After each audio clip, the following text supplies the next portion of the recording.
There we go. My 3 audience members and my 2 note cards again. I'm Michael Irey, and this is my speech about how to properly butcher a hog. Do you like to eat? Yes. Do you like pork? How does a person properly butcher a hog? Many people used to butcher and process their own meat.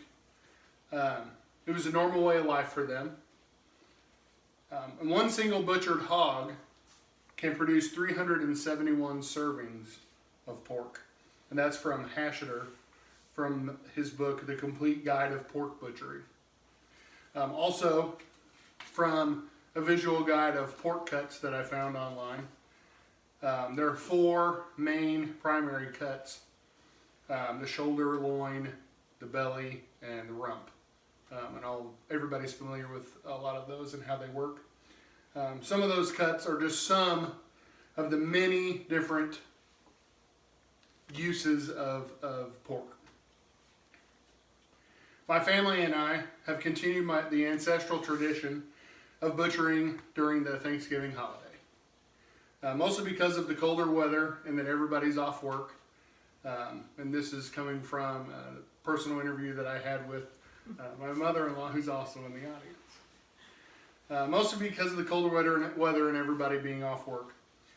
Monty Birch, in his book, he called those butchering days. In his book, The Ultimate Guide to Home Butchering. And I don't want to discredit the hard work and all of that goes into butchering, all the strenuous labor involved, but there is a 2-day process, and it's pretty simple, to properly butcher a hog.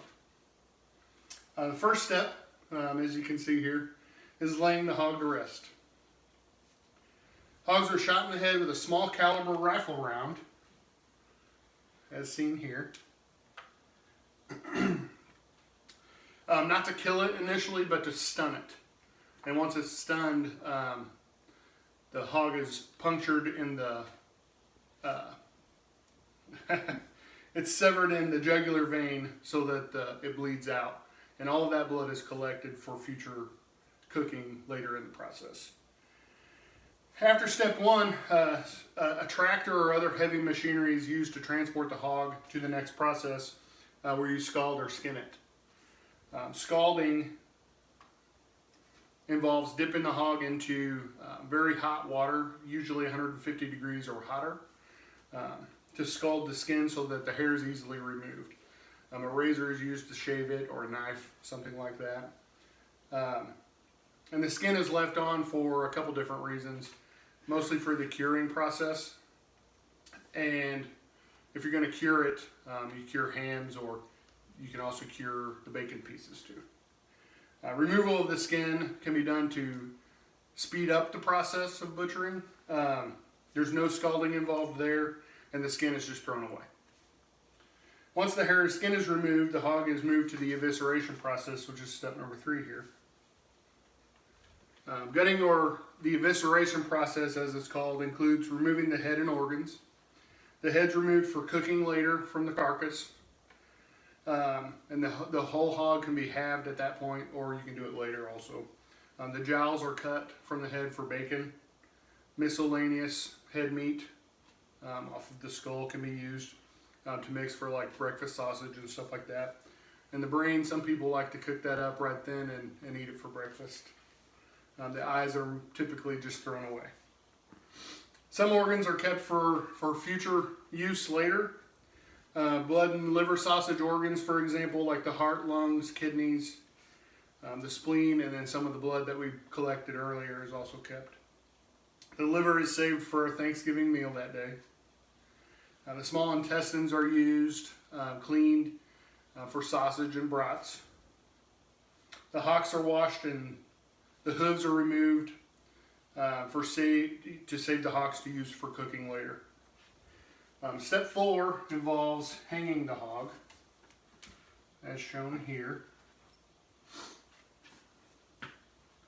Hanging allows for easy processing. Once again, it's either halved or whole. It allows the remaining blood to escape the meat, and it's for easier cleaning, prevents spoiling, and also allows the meat to cool for the processing that's going to happen the next day. While hanging for the next day, the cooking process has begun. Cooking includes rendering fat for making the lard, and then the fat that doesn't get cooked down or processed out of that process is picked out for the cracklings. A lot of people I know enjoy those. The organs that we saved back before are mixed with the blood and boiled and then stuffed into the small intestine sometimes, and cooked again for sausages. A little bit of the preparation is done. The cooking process was here also. A little preparation is done for processing, but that concludes the first day, and then you're ready for the second day, which is shown here on the last step. In conclusion, the hog butchering process is a grueling 2-day process, but like I said, in 5 or 6 simple steps. From laying the hog to rest all the way through distributing the processed meat equally, the tradition thrives in our family. I hope that someday everyone gets an opportunity to experience the processing process and the whole process of properly butchering, so that they can benefit from the pork that one hog can produce. That concludes my speech.